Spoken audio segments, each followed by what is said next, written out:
Very often, we discuss the tensions between white people and black people, but we seldom talk about the tensions that exist within the black community. In Their Eyes Were Watching God by Zora Neale Hurston, Mrs. Turner latches on to Janie because Janie is part white. That drop of white blood makes her more special in the eyes of the darker woman. Of course, this character, Mrs. Turner, seems horrible, but she does exist outside of the novel.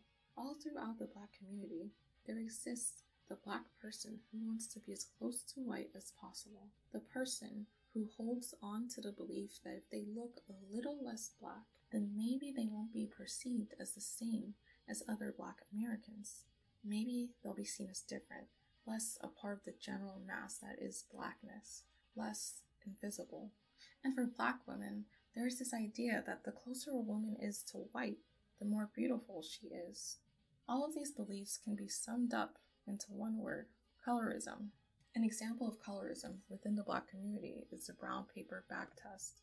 It has been alleged that in the early years of Greek life at historically black college campuses, students were expected to pass the brown paper bag test to gain admission.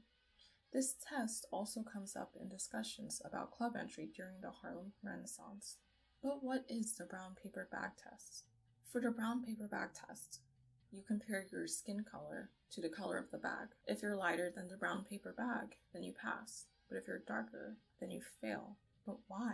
Why are lighter black people, especially black women, seen as more beautiful? Why were the only black women performing in the Cotton Club light in complexion? Why were early black actresses almost always light? I don't know, but maybe it goes back to Mrs. Turner. Maybe it goes back to this idea that the less black you are in appearance, the better of a person you are. If you think these irrational ideas are less prominent today, then you haven't seen the casting call for the film Straight Outta Compton. Women were broken down into 4 groups, from Group A to Group D. The group for dark women was Group D, and included more than just skin.